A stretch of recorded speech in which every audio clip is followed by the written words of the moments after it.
What's up, everybody? Welcome to Podcast Now. I'm Alex, and in this video, I want to talk about every possible reason that Stu's house is returning in Scream 5. I want to go over every single one of them. I want to talk about which one makes the most sense. So I did make a video very, very early on, about over a year ago, when Stu's house was first, kind of thought that, that's behind Nev and Courtney and all that. And it's like, yeah, that was Stu's house, and why in God's name, is it there? And we went through a couple of options in that video in terms of just kind of speculation. I really want to nail it down because I think throughout the trailer, I keep thinking about, every day I think about the trailer, and maybe that's a bad thing, but it's like, there's a lot of hints, there's a lot of maybe misdirections, a lot of red herrings, but one of the biggest things that I do think we do kind of just forget about and drop is that freaking house. It's like, why are they there? Why does that even make sense for them to go back there? So I want to talk about it in this video. Let's just jump right in. So a couple options. I believe I have 4 different options, and some of them are very similar, so we'll just kind of rattle through them.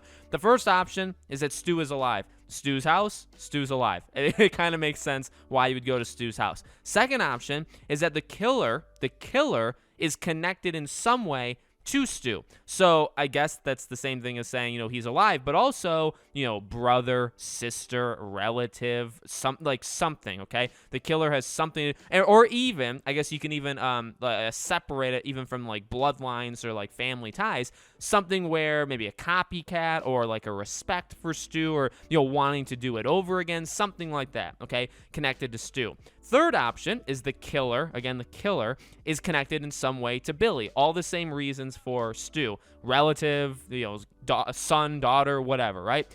Something connected. Now, I want to explain the Billy thing a little bit more. I'll leave that till after I go through all the options, because I've always said this about Billy in regards to Stu's house. Final thing is that the final victims, and I say victims as in the last people that are alive but are, the Ghostface probably wants to kill, whoever is left, which we'll go through in a second, they're connected in some way to Billy or Stu. Now, those are very wide open possibilities. I'm not saying these are the most specific things in the world.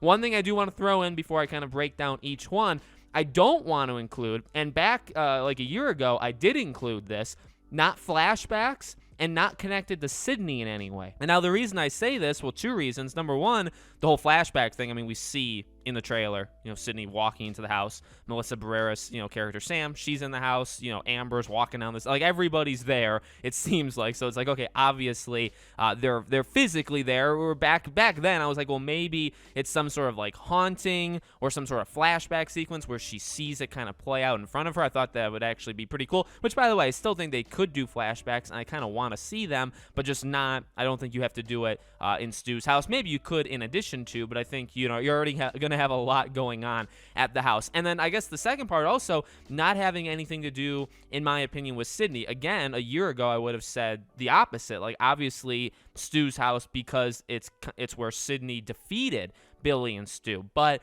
from what we kind of sense, and even what we've maybe heard from leaks or rumors, which I won't, go too far into, let me just say my opinion, it doesn't seem like Sydney very much is a part of, what's going on. Obviously, I think it does have some sort of link, maybe to people that Sydney know, or that Gail and Dewey, they've had encounters with, but really, even though the killings or the killers may have something to do with Stu and Billy, I don't think they're necessarily out for Sydney this time. So I don't think that Stu's house is there only, just because Sydney's in it, and it's let's take her back through memory lane. I guess the caveat there is, unless it is Stu is alive, in which case, yes, probably he's taking her back, or maybe not. Maybe he doesn't want anything to do with her anymore. She defeated him. He wants nothing to do with her. But maybe just by happenstance, she ends up going back to his house, stuff like that. So I guess it's possible, but it's probably the least likely of the options. So the Stu alive one obviously makes,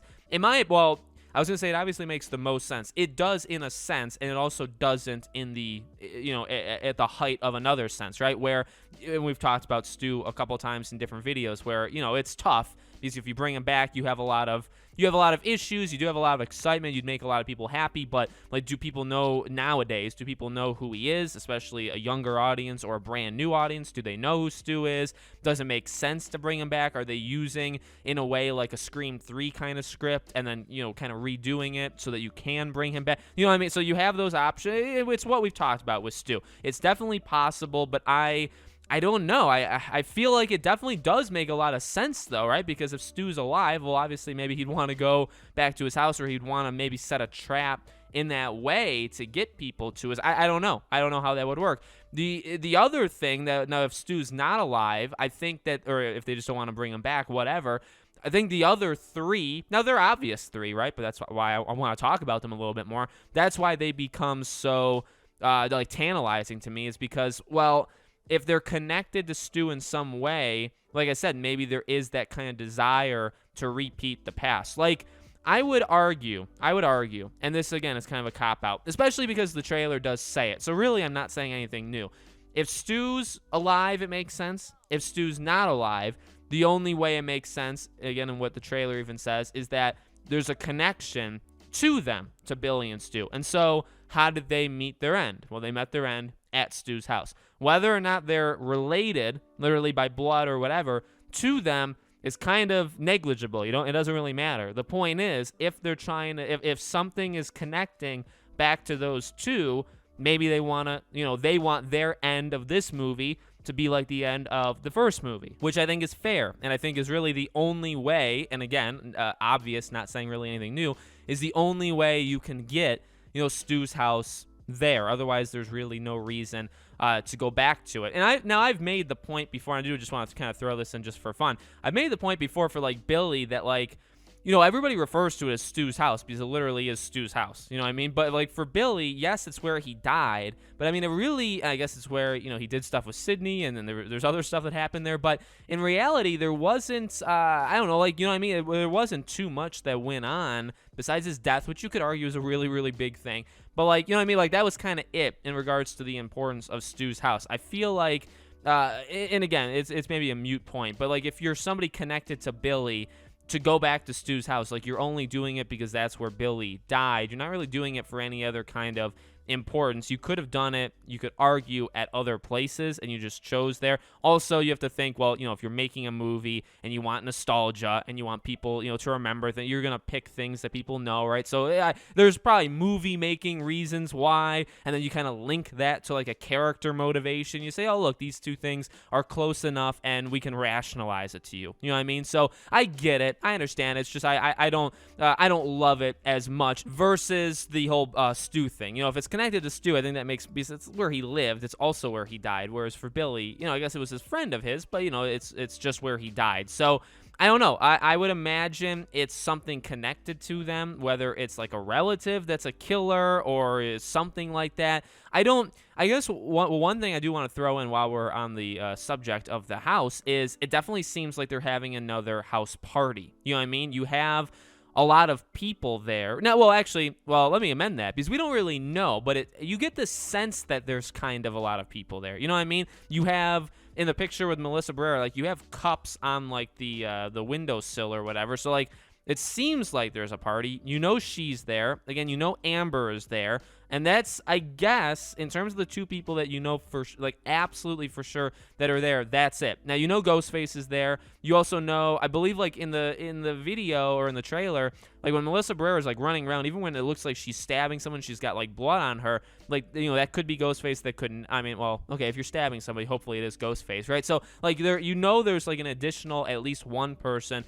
Gail and Sydney are, approaching, and at least Sydney enters, and when she enters, it's like literally entirely empty. So maybe they do something very similar to one where there's a house party and then most of them leave except for who you need: Randy, Stu, Billy still, Sydney, Tatum, I guess dead at that point, but like, you do it like that could very well happen. Or maybe it is just empty, but I guess if it is empty, then they have to be lured there. Then they would have had to have been called and said, like, go to Stu's house, like, go to this house, or, because we know the address, right? Go to this house. Maybe they don't even know. Maybe the victims or the survivors don't even know, the relationship, and they just get this call and they say, hey, go to this house. Yet again, Sam knows who Sydney is. I feel like throughout Scream, everybody always knows what did happen. Everybody's very aware of kind of the town's history. So maybe they all know the significance of the house. So maybe scratch that. But maybe they have to get called and say, hey, like, if you want this person to live or whatever, like, go to this house. And they say, oh my God, that's Stu Macher's house. And it's like, yes,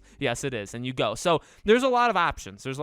I'm excited because, it's right there in front of us. They haven't really been afraid at all to show it. For as secretive as they've been and as secretive as they want this movie to be, they're not afraid of showing that off, of saying, like, hey, we're going to return, and it's clearly got some importance. And then you ask the question, well, why are we back there? And then the trailer's like, well, we'll give you a little bit. We'll tell you there's a little bit of a connection going on, but we don't necessarily know how. We don't know, we have no clue. It could be related to people that they've killed. It could be related to them themselves, the original, like, we don't actually, maybe it's a trick, and because it's possible, they don't actually, they haven't actually figured out the motive. Maybe they've got it reversed. Maybe it's the other way around. So we don't really know all of these things. So let me know what you guys think. Maybe you guys know better than me, probably, in the comments below. Make sure, as always, you guys are subscribed, bell icon turned on, so you know when all these videos go up. If you want to follow me on Twitter or subscribe to my second YouTube channel or support us on Patreon or YouTube memberships,